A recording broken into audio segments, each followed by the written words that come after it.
Hello student.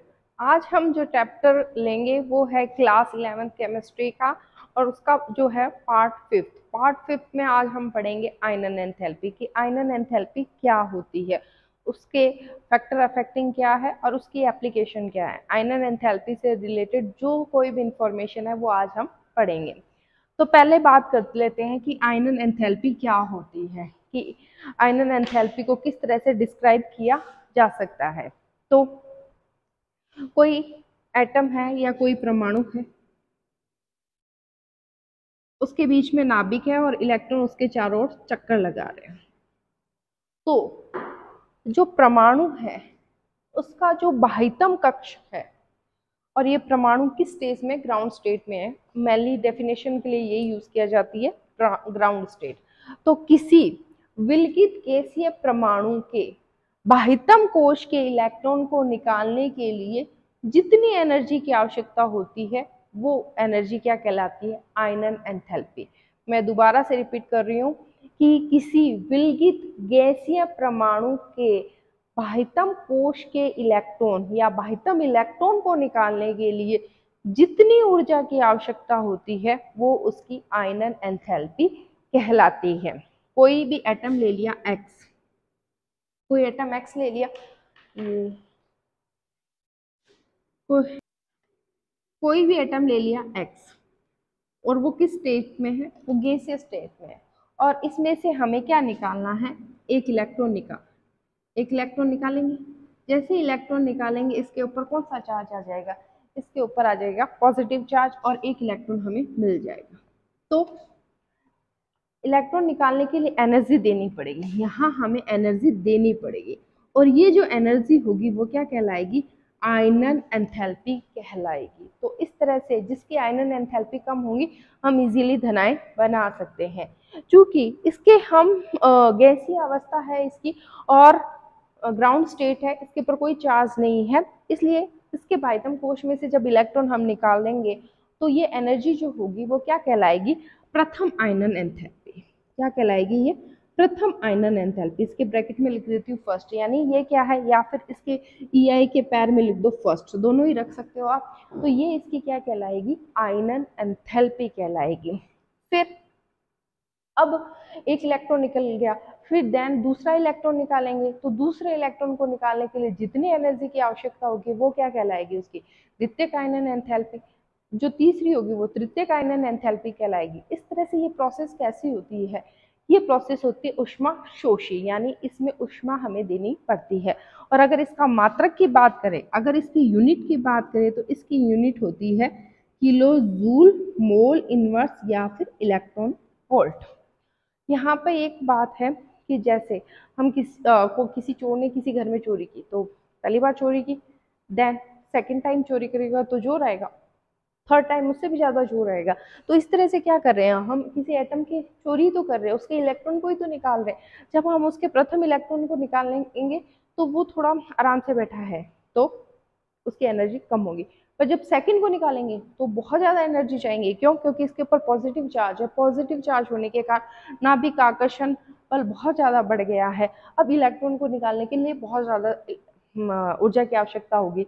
उसी तरह से जब हम तृतीयक आयनन एंथैल्पी की बात करेंगे तो वो उससे भी ज़्यादा आएगी। इट मीन्स अगर इसका ऑर्डर देखें, हम इसका ऑर्डर देखें तो जो थर्ड आयनन एंथैल्पी है, थर्ड IE थर्ड, वो सबसे ज़्यादा, फिर IE second and then IE first, अगर इसके ऑर्डर की बात करें तो। अब इस आयनन एंथैल्पी को प्रभावित करने वाले कारक देखते हैं, इसको फैक्टर अफेक्टिंग देखते हैं। इसको फैक्टर कौन कौन से अफेक्ट कर रहे हैं।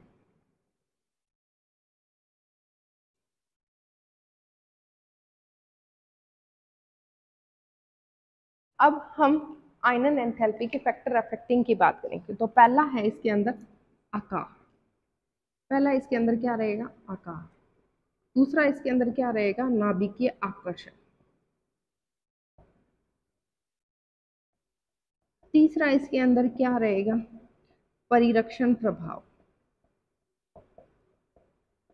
चौथा इसके अंदर क्या रहेगा, भेदन क्षमता। और पांचवा क्या रहेगा, अर्धपूरित व पूर्ण पूरित विन्यास।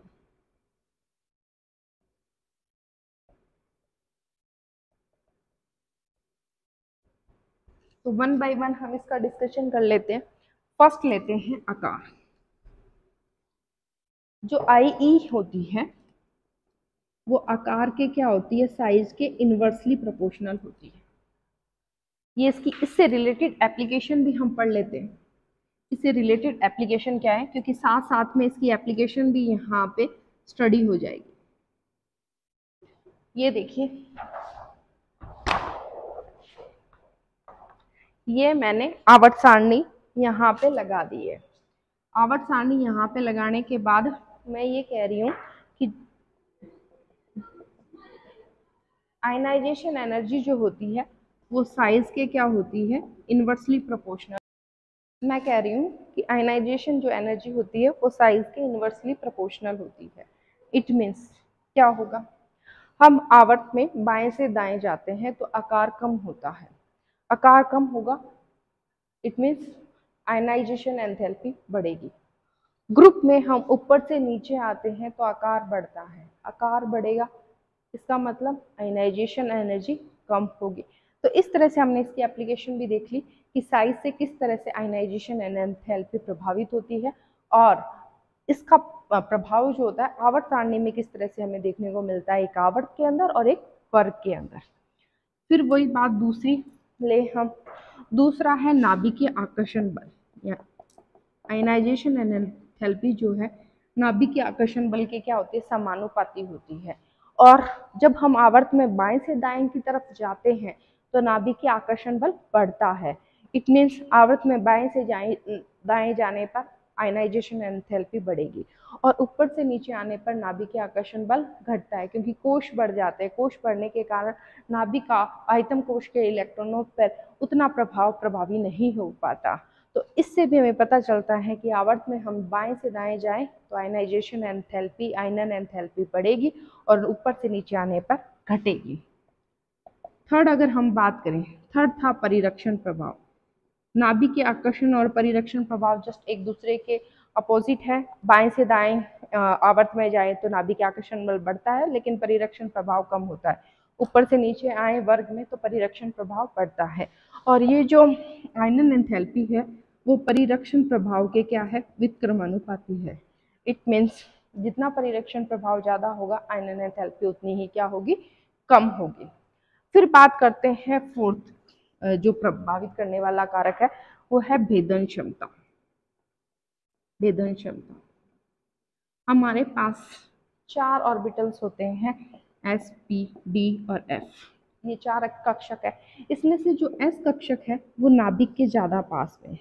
नाभिक के ज्यादा पास में है तो इसकी भेदन क्षमता ज्यादा होती है। तो भेदन क्षमता के भी भेदन क्षमता के भी आयनाइजेशन एंथैल्पी जो होती है समानुपाती होती है। इसका एक एग्जांपल ले लेते हैं, बेरिलियम और बोरोन। मैंने आपको अभी कहा कि जब हम आवर्त में बाएं से दाएं तरफ जाते हैं तो आयनन एंथैल्पी बढ़ती है, परंतु ये इसका अपवाद है। बेरिलियम और बोरोन की बात करें, इसका विन्यास है 1s2 2s2, इसका विन्यास है 1s2 2s2 और 2p1। कायदे से तो बोरोन का बेरिलियम से ज़्यादा होना चाहिए, पर बेरिलियम का बोरोन से ज़्यादा होता है। इसका कारण क्या है, इसमें से अगर इलेक्ट्रॉन हटाएंगे तो 2p से निकलेगा, और इसमें से इलेक्ट्रॉन निकालेंगे तो वो s से निकलेगा, और s की जो भेदन क्षमता होती है वो p जो ऑर्बिटल है उसकी भेदन क्षमता से ज़्यादा होती है। तो इस तरह से ये क्वेश्चन हमने सॉर्ट आउट किया। देन फोर्थ जो है, फिफ्थ जो है अर्धपूरित, हाफ फिल्ड और फुल फिल्ड। उस पर भी डिपेंड करती है कि ऑर्बिटल हाफ फिल्ड है या फुली फिल्ड है। अगर हाफ फिल्ड है या फुली फिल्ड है तो आयनन एंथैल्पी का मान ज़्यादा आता है। इसे हम एग्जांपल से देखते हैं, जैसे नाइट्रोजन और ऑक्सीजन। नाइट्रोजन का विन्यास होता है 1s2 2s2 2p3, ऑक्सीजन का होता है 1s2 2s2 2p4। p orbital बना लें, इसके लिए बना लें। तो इसमें से अगर इलेक्ट्रॉन निकालेंगे तो यहाँ से निकलेगा, यहाँ से इलेक्ट्रॉन निकल लेगा, और इसमें से निकाले तो यहाँ से निकलेगा। यहाँ से नाइट्रोजन में अर्धपूरित विन्यास है, इलेक्ट्रॉन निकालने पर वो विन्यास क्या हो जाता है, डिस्टर्ब हो जाता है। इसके कारण नाइट्रोजन की जो आयनाइजेशन एंथैल्पी है वो ऑक्सीजन से क्या आती है, ज़्यादा आती है, जबकि होना ये चाहिए कि ऑक्सीजन की नाइट्रोजन से ज़्यादा आनी चाहिए, क्योंकि आवर्त में बाएं से जाने पर आयनन एंथैल्पी बढ़ती है। पर ये इसका एक अपवाद है। इसका कारण क्या है, अर्धपूरित विन्यास का ज़्यादा स्थायी होना। उसी तरह से हम बात करें पूर्ण पूरित, उत्कृष्ट गैसें जो होती हैं उनमें पूर्ण पूरित विन्यास पाया जाता है। पूर्ण पूरित विन्यास पाए जाने के कारण उनकी आयनन एंथैल्पी का मान क्या आता है, ज़्यादा आता है। और अब इससे और क्या प्रॉपर्टीज़ निकल के आ जा सकती है आयनन एंथैल्पी से, जिसकी आयनन एंथैल्पी का मान कम होगा, जैसे ये ग्रुप है इसमें आयनन एंथैल्पी का मान कम है, तो ये अच्छे मेटल है, यानी धात्विक जो टेंडेंसी होगी वो ज़्यादा होगी। हम आवर्त में बाएं से दाएं जा रहे हैं, आयनन एंथैल्पी का मान बढ़ रहा है, परंतु जैसे ही आयनन एंथैल्पी का मान बढ़ता है अधात्विक जो नेचर है वो बढ़ती है। इसी तरह से हम अम्लीय और क्षारीय प्रवृत्ति भी बता सकते हैं, जैसे NaOH है और ClOH है।